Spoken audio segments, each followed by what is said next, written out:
नमस्कार, fast and facts में आप सभी का स्वागत है। मैं हूं आपके साथ में मानसा मलिक और मेरे साथ हैं आदिति। शुरू करते हैं खबरें पूरी रिसर्च के साथ। बेहतरीन एक्टर विनोद खन्ना का आज निधन हो गया। अभिनेता विनोद खन्ना ने मुंबई के रिलायंस फाउंडेशन हॉस्पिटल में आज सुबह 11:20 पर अंतिम सांस ली। 70 साल के विनोद खन्ना काफी दिनों से कैंसर से पीड़ित थे। मुंबई के इसी अस्पताल में विनोद खन्ना पिछले काफ़ी दिनों से एडमिट थे, जहां पर उनका इलाज चल रहा था। अस्पताल की तरफ से जो जानकारी मिल रही है उसके मुताबिक आज सुबह 11:20 पर विनोद खन्ना इन्होंने अपनी आखिरी सांस ली। और ये भी बताया जा रहा है कि विनोद खन्ना जो हैं वो ब्लैडर कैंसर से जूझ रहे थे और इसी का जो उनका इलाज चल रहा था। विनोद खन्ना 70 साल के थे। विनोद खन्ना के जाने से फिल्म जगत में शोक की लहर है। विनोद खन्ना जी जैसा महान एक्टर, उनका एक युग था पूरा। और जब तक वो काम करते रहे, अब with all due respect, Amitabh Bachchan ji को कड़ी टक्कर देते थे।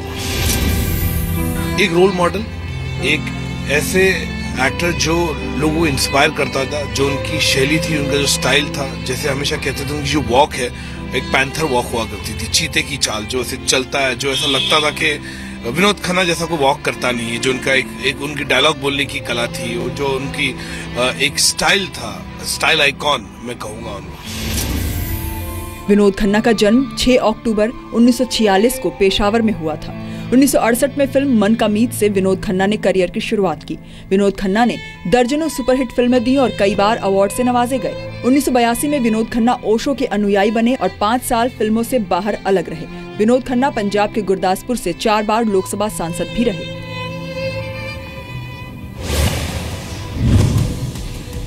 राजमाता विजयराजे सिंधिया की जिंदगी पर बनी फिल्म एक थी रानी ऐसी भी विनोद खन्ना की आखिरी रिलीज है। आज से देश के आम लोग भी हवाई सफर का सपना पूरा कर सकेंगे। प्रधानमंत्री नरेंद्र मोदी ने शिमला में उड़ान योजना का उद्घाटन किया। देश में आज से सस्ती हवाई सफर योजना उड़ान की शुरुआत हो गई।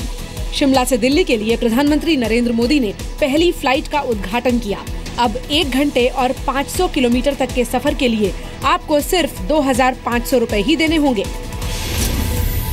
2500 रुपया सबसे ज्यादा ऐसी टिकट की व्यवस्था, 2500 और 2500 से कम करना। हवाई यात्रा की दृष्टि से सामान्य नागरिक को,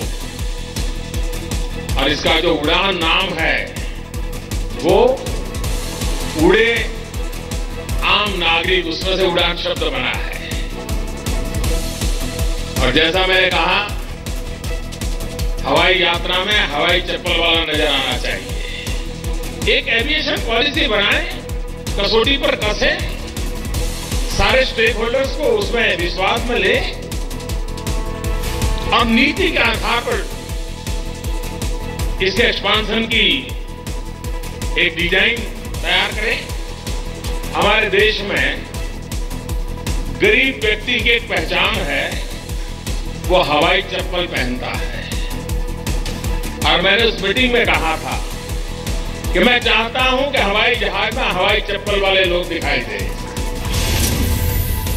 सिविल एविएशन की रीजनल कनेक्टिविटी वाली स्कीम अक्टूबर 2016 में लॉन्च हुई। अब उन शहरों के बीच फ्लाइट कनेक्टिविटी बढ़ेगी जहां अभी तक फ्लाइट्स का आना जाना नहीं है। अभी देश में 394 एयरपोर्ट ऐसे हैं जहां कोई विमान सेवा नहीं है। 16 एयरपोर्ट से फ्लाइट्स बेहद कम है। 2019 तक 127 एयरपोर्ट से उड़ानें शुरू हो जाएंगी और देश के छोटे शहर भी हवाई रूट से जुड़ सकेंगे। उड़ान स्कीम से सर्विस टैक्स और बाकी टैक्स के तौर पर सरकार को भी 4 गुना का फायदा होगा। पीएम ने कहा कि उन्हें इस बात की खुशी है कि देश में पहली बार एविएशन पॉलिसी बनाने का सौभाग्य मौजूदा सरकार को मिला है। प्रधानमंत्री नरेंद्र मोदी ने आज शिमला में रोड शो किया और इसके बाद रैली को संबोधित किया। शिमला में प्रधानमंत्री का जोरदार स्वागत हुआ। पीएम ने एजी चौक से माल रोड होते हुए रामचंद्र चौक तक रोड शो किया। पीएम की एक झलक पाने के लिए लोगों का हुजूम जमा हुआ और पीएम पर फूलों की बारिश भी की गई। रोड शो के बाद पीएम ने भारतीय जनता पार्टी की परिवर्तन रैली को संबोधित किया। सामान्य व्यक्ति को जो दवाइयां लगे 700-800 दवाइयां ऐसी जो आमतौर पर गरीब मध्यम वर्ग व्यक्ति को बारी बारी से कभी कभी जरूरत पड़ जाती है। कोई दवाई की कीमत 600 रुपया, 500 रुपया, 300 रुपया। हमने दवाई वालों को बुलाया, मैंने कहा क्या रखा है भाई, लूट क्यों रहे हो, खुद तो ठीक ठाक करो। 2 साल तक चर्चा चलती रही और आज 700 से ज्यादा दवाइयां जो पहले 300 रुपये में मिलती थी वो 30 रुपये में मिलने लगे। भाइयों, गरीब आदमी को दवाई नहीं, लेकिन अब वक्त बदल चुका है भाइयों। अब उत्तर प्रदेश की हवा हिमाचल में आ रही है, उत्तराखंड की हवा हिमाचल में आ रही है और दिल्ली की ताजा ताजा हवा भी तो आ रही है। भाई, अब हमारे देश में विकास का युग तो है, लेकिन जो ईमानदारी से जीना चाहते हैं, ईमानदारी से कुछ करना चाहते हैं, इस उन लोगों के लिए स्वर्णिम युग आया है। प्रधानमंत्री बनने के बाद आज नरेंद्र मोदी पहली बार शिमला के दौरे पर पहुंचे और रोड शो किया।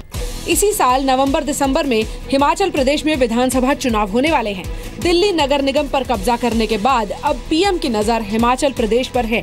प्रधानमंत्री ने अपने भाषण में हिमाचल प्रदेश के लिए कई सौगातों की भी घोषणा की। प्रधानमंत्री ने अपने भाषण के दौरान साफ संकेत दिए कि हिमाचल की भारतीय जनता पार्टी यूनिट को इलेक्शन मोड में आ जाना चाहिए। जम्मू कश्मीर के कुपवाड़ा में आज तड़के आर्मी कैंप पर फिदायीन हमला हुआ। आज सुबह करीब 4:45 बजे 2 आतंकियों ने पंजगाम में आर्मी कैंप पर हमला बोल दिया। आतंकियों ने सेना की 151वीं इन्फेंट्री को निशाना बनाया। आतंकियों से लड़ते हुए देश के 3 जवान शहीद हो गए। इनमें कैप्टन आयुष भी शामिल हैं। सेना ने 2 आतंकियों को मौके पर ही मार गिराया और पूरे इलाके को घेरकर कॉम्बिंग ऑपरेशन शुरू कर दिया। हमले में घायल हुए 5 सैनिकों को श्रीनगर आर्मी अस्पताल ले जाया गया है। कुपवाड़ा में आतंकी हमले पर गृह मंत्री राजनाथ सिंह ने हाई लेवल बैठक बुलाई, जिसमें सुरक्षा एजेंसियों के बड़े अधिकारी भी शामिल रहे। इन आतंकवादियों की हिम्मत कैसे होती है कि वो एक आर्मी कैंप के ऊपर हमला करे।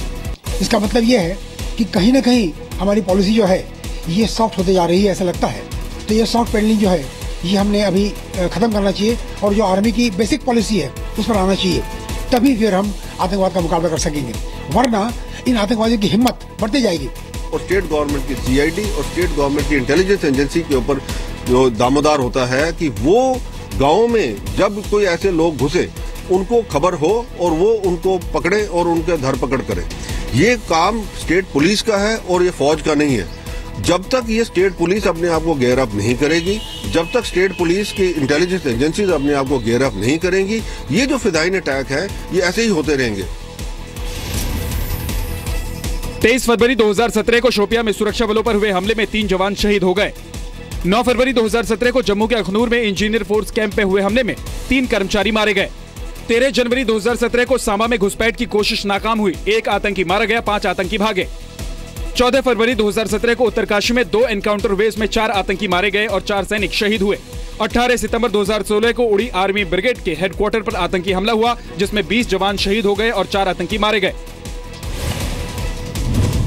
माना जा रहा है कि मारे गए आतंकियों का संबंध आतंकी संगठन जैश-ए-मोहम्मद से है। सुप्रीम कोर्ट ने सुब्रत रॉय को चेतावनी दी है। कोर्ट ने कहा है कि तय वक्त के मुताबिक अगर निवेशकों का पैसा नहीं लौटाया तो उन्हें जेल भेज दिया जाएगा। सहारा ग्रुप के प्रमुख सुब्रत रॉय को आज सुप्रीम कोर्ट ने सख्त चेतावनी दी है। कोर्ट ने कहा कि अगर उनकी कंपनी तय समय के मुताबिक निवेशकों का पैसा नहीं लौटा पाती है तो सुब्रत रॉय को फिर से जेल भेज दिया जाएगा। सहारा से वसूला गया पैसा सेबी सहारा खाते में जमा कराया जाना है। सहारा की ओर से निवेशकों को 24,000 करोड़ रुपए लौटाए जाने हैं। 17 अप्रैल को सुप्रीम कोर्ट ने एमबी वैली की नीलामी के आदेश दिए थे। सहारा ग्रुप पर आरोप है कि उन्होंने गलत तरीके से देश की जनता से पैसे ले लिए। तिहाड़ जेल में 2 साल बिताने के बाद सुब्रत रॉय पिछले साल मई में तब बाहर आ पाए जब उनकी मां का निधन हो गया था। बीजेपी अध्यक्ष अमित शाह आज कोलकाता में बीजेपी के बूथ लेवल कार्यकर्ताओं से मिल रहे हैं। बीजेपी अध्यक्ष अमित शाह पश्चिम बंगाल के दौरे पर हैं। आज अमित शाह ने कोलकाता में बीजेपी के बूथ लेवल कार्यकर्ताओं से मुलाकात की। अमित शाह का कोलकाता के बीजेपी दफ्तर में भव्य स्वागत हुआ। अमित शाह के बंगाल दौरे का आज आखिरी दिन है।